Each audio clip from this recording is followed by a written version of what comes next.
La Libye célèbre les 3 ans de sa révolution. Al-Chiabani Mansour Abou Hamoud, bonsoir, merci d'être avec nous. Vous êtes l'ambassadeur de Libye en France.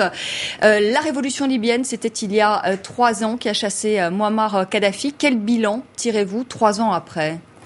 Merci madame pour cette invitation. Je pense qu'en général, si on prend en considération le contexte et la nature des révolutions, c'est un bilan plus ou moins positif.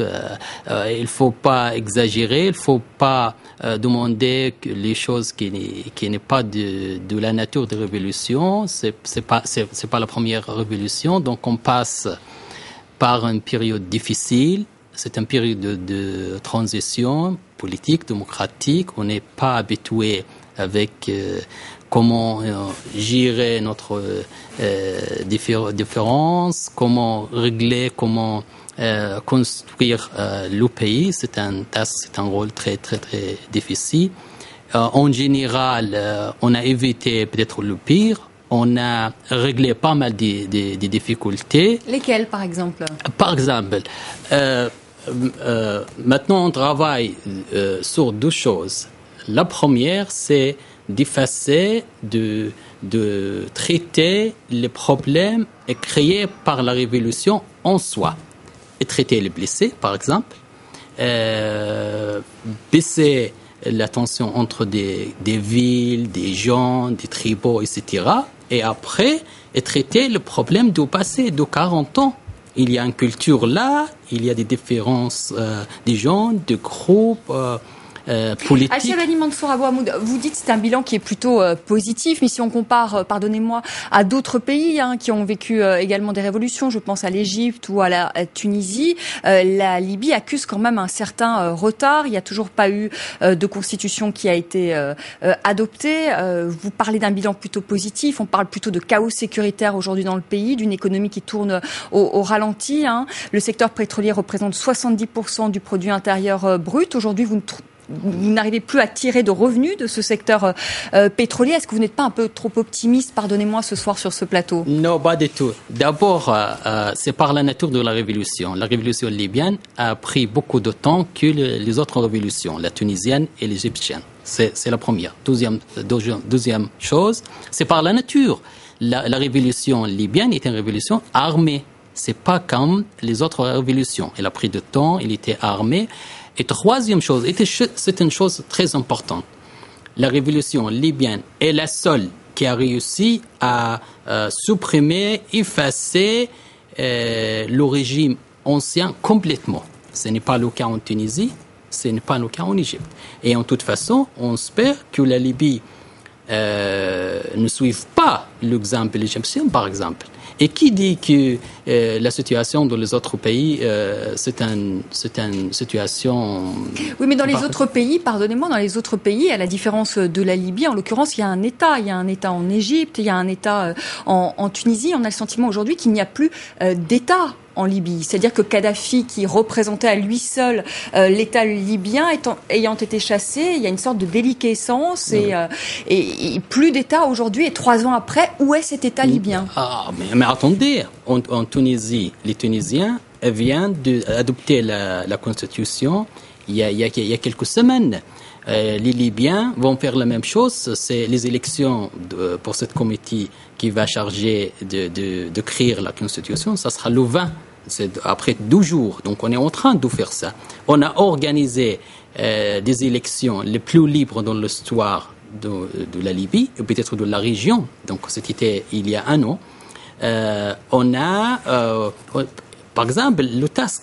Ce que la Libye a fait pendant 3 ans, je ne pense pas que les autres pays ont fait. Par exemple, cette année, l'année 2013, notre ministère de la Santé, par exemple, a traité 50 000 personnes à l'étranger. Donc, personne ne fait, les autres pays ne font pas ça. On a envoyé plus de 30 000 étudiants à l'étranger. Donc, oui, mais pardonnez-moi, Cheikh Bani Mansour Abou Hamoud, vous me parlez d'étudiants envoyés à l'étranger. Est-ce que aujourd'hui, ce sont les priorités des Libyens? La priorité des Libyens aujourd'hui, c'est la sécurité. La sécurité n'est pas restaurée dans le pays. C'est de pouvoir avoir accès à un niveau de vie minimum, ce qui n'est pas le cas aujourd'hui aussi des Libyens. Et je parle surtout de la sécurité, parce que 3 ans après, on peut quand même parler d'un chaos sécuritaire. Je vous rappelle quand même que votre Premier ministre, Ali Zaïdan, a été enlevé en octobre dernier par des milices qui travaillent avec votre propre gouvernement, qu'il y a un ambassadeur quand même américain qui a été tué, que des représentations diplomatiques sont visées, que le sud libyen est une base arrière aujourd'hui du terrorisme dans toute la région sahélo-saharienne. Voilà. Et vous me parlez d'étudiants qui partent à l'étranger. Est-ce que c'est la priorité des Libyens? C'est une priorité parce que c'est une manière de traiter la question de la sécurité. Améliorer la vie des gens, ça fait partie. Traiter les malades, éduquer les élèves, ça fait tout ça, ça fait partie. Deuxièmement, qui a dit que la sécurité en Libye, c'est un chaos qui est difficile? Il y a 300 milices, dont la moitié, la moitié qui ne répondent pas aux ordres du gouvernement. Non, on n'a pas ça. La première, on n'utilise pas ce mot-là. Ce ne sont pas des milices dans le sens occidental. C'est les révolutionnaires. Deuxièmement, si vous êtes à Tripoli, j'ai dit ça plusieurs fois. Pourquoi, si la situation est comme vous venez de décrire, si elle est comme ça, pourquoi les grands hôtels sont pleins des étrangers? Pourquoi notre ministre, tous les ministres n'ont pas les cartes de cœur si la sécurité est dans ce niveau que vous venez de le dire? Pourquoi les entreprises qui dirigent les vols entre la Libye et la Tripoli et les autres grandes villes du monde sont toujours là à Tripoli? Pourquoi si vous êtes à Tripoli, la vie coule normalement? Il y a des difficultés. Il y a c'est par la nature de cette période-là. Donc on ne dit pas que c'est parfait, il n'y a rien en Libye. Mais il faut, comme j'ai dit... sont énormes. Alors, moi, je voudrais quand même que vous m'expliquiez, Al-Cheikh Bani Abou Hamoud, parce que quand même, ça m'intéresse. C'est quand même, la Libye est un des pays quand même les plus riches en pétrole. Je le disais tout à l'heure, le secteur pétrolier a contribué à hauteur de 70% du PIB, du produit intérieur brut. Oui. Et depuis mi-2013, eh bien, les principaux sites pétroliers ont été fermés. Donc, aujourd'hui, vous traversez une crise économique et vous ne tirez plus profit de ces revenus pétroliers. Que fait l'État libyen? On essaye de résoudre ce problème-là. On discute, on essaye d'éviter d'utiliser les manières militaires pour résoudre des problèmes. Depuis mi-2013, ça veut dire que ça fait maintenant quasiment un an que vous n'arrivez pas à résoudre le problème. Oui, parce que ça reste moins cher que le sang des gens. Si on entre dans une guerre civile entre nous, ça sera plus difficile. Donc, c'est mieux d'attendre, de discuter, d'essayer de trouver une solution. Est-ce que vous vous sentez soutenu aujourd'hui par la communauté internationale? La communauté internationale vous a aidé à vous libérer du régime de Mouammar Kadhafi. Est-ce que vous avez le sentiment, pardonnez-moi ce terme, mais que le service, si je puis dire, après-vente n'a pas été fait? Politiquement, oui. On est toujours soutenu par la communauté internationale. Après quelques semaines, c'est le 6 mars, il y aura la conférence de Rome. Réunion internationale. Donc, c'est pour les amis de la Libye. Mais on essaye maintenant de transférer ce soutien politique à un soutien pratique. Comment nous aider pour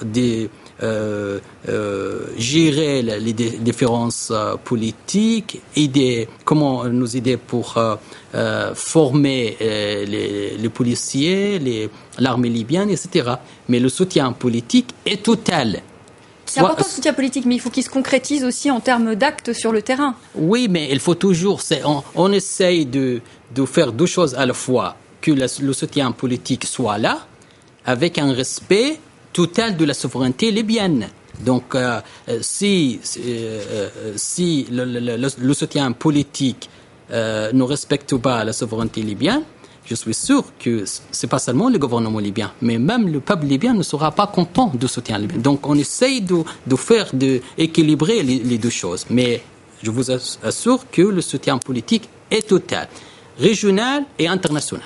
Alors justement, le site libyen, je le disais tout à l'heure, est une base arrière aujourd'hui pour les djihadistes. On le sait, donc de nombreux djihadistes se sont repliés dans cette zone-là. Certains appellent à une intervention internationale sous mandat des Nations Unies, justement pour libérer cette région, en tout cas la sécuriser, la vider de ces mouvements terroristes. Est-ce que vous êtes pour? Non, bien sûr, on n'est pas pour cette intervention. Et chaque État, même, on a entendu ça, on a dit l'état-major peut-être français qui a dit ça, et après on a dit non, il y avait une erreur d'expression. Il n'y avait jamais une demande française d'intervention en Libye. Deuxièmement, aucun État n'a prouvé qu'il y a des djihadistes au sud de la Libye dans le sens... Mais tout le monde le dit. Non, il n'y a que vous qui ne le dites pas. Toute la communauté internationale dit aujourd'hui que c'est une base arrière oui, mais des terroristes. Attendez, on attend les preuves. Et après, on dit c'est les djihadistes qui passent par la Libye. Ils viennent d'où? Ils viennent du sud. Pourquoi les autres pays? Pourquoi on n'accuse pas les autres États? Pourquoi on ne dit pas l'État du sud de la Libye qu'ils doivent fermer les frontières, respecter les frontières? Si on parle des gens qui passent par la Libye, c'est pas les Libyens. On dit les gens qui viennent peut-être du nord du Mali. Le Mali n'est pas un pays voisin de la Libye. Il passe par les autres États. Donc si les autres États ne ferment pas leurs frontières. Voilà, c'est tout à fait normal. Sauf qu'ils n'ont pas les moyens. Ce sont des frontières qui sont très longues, qui sont très poreuses et qui n'ont pas les moyens justement pour verrouiller leurs frontières. Oui, mais c'est ça difficile pour les autres États qui n'ont pas dans la même période. Ça sera plus difficile pour la Libye. Donc c'est tout à fait normal. Il y a des informations qui circulent comme quoi les forces américaines, des unités Delta notamment, encadrent les forces libyennes depuis fin décembre dans la chasse contre Al-Qaïda. Vous pouvez nous confirmer cette information? Il y a des hommes, des forces américaines qui sont déployés sur place, sur le terrain? Non, ça n'existe pas. Il y a un accord de coopération de former les gens. Il était à Tripoli, il n'était pas un secret, mais cet article qui est apparu au Figaro il y a quelques semaines, c'était complètement fou. Ça n'existe pas. L'idée d'utiliser les Américains qui bougent au sud de la Libye dans cette zone. Ils vous aident en matière de renseignement, peut-être quand même avec des drones, les Américains? Oui. Ils vous aident en matière de renseignement, notamment avec les drones? Oui, mais on a attendez. D'abord pour les Américains, quand il y a un danger pour les Américains, les Américains n'attendent pas la permission de personne. C'est pas seulement pour la Libye. Mais l'idée qu'il y a cette force qui existe au sud de la Libye et le gouvernement libyen a donné son accord, ça n'existe pas. Cette idée n'existe pas et c'est faux. Donc les Américains ne sont pas déployés sur le terrain. Merci beaucoup Al-Shabani Mansour Abou Mahmoud d'être venu sur le plateau de France 24 pour nous parler du 3e anniversaire de cette révolution. Merci beaucoup. Merci madame. Voilà, et donc une réunion internationale à Rome, on l'a dit début mars pour la Libye, et on en reparlera sur notre antenne. Merci. Je vous retrouve dans un instant pour...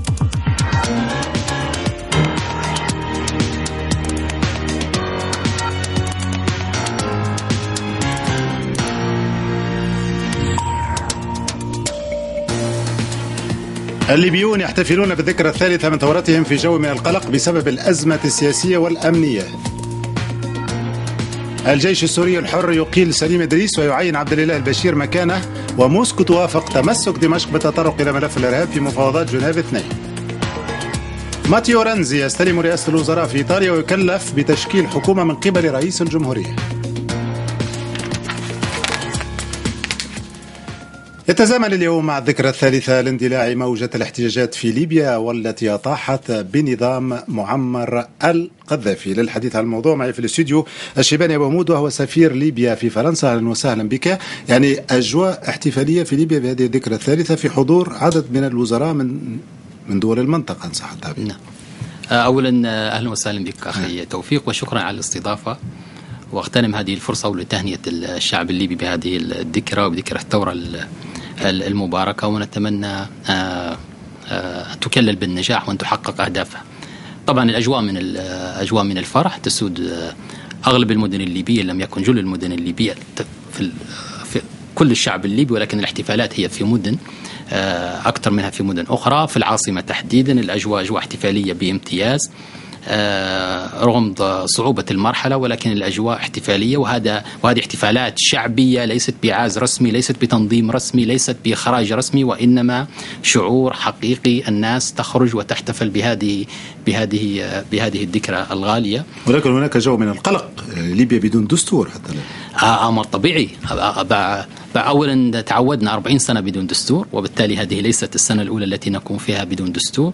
الأمر الآخر بعد الثورات، الدستور هو هذا ليس حدث يتكرر كل يوم، وبالتالي بعد ثورة أمر طبيعي أن يأخذ وقت موضوع الدستور. شاهدنا في بقية بلدان دول الربيع العربي هناك نفس الإشكاليات، نفس المخاض، نفس التحديات، ولكن هناك اختلاف بين تونس ومصر على سبيل المثال في ليبيا. هذا ما تردده مختلف الوكالات، بأن لم تلتحق ليبيا بمصر وتونس بعد. أولا ليس هناك حاجة لتقليد الآخرين حتى في هذا الموضوع. الثورة الليبية كانت في الاحتجاجات كان تقليد. الثورة الليبية في البداية كان تقليد، ولكن في طبيعة الثورة الليبية كان هناك اختلاف، كان هناك اختلاف واضح في طول الفترة في طبيعة الثورة. ثم أن وهذه حقيقة يعلمها كل المراقبون، أن الثورة الليبية هي الثورة الوحيدة في بلدان الربيع العربي التي نجحت في اجتثاث النظام السابق من جذوره.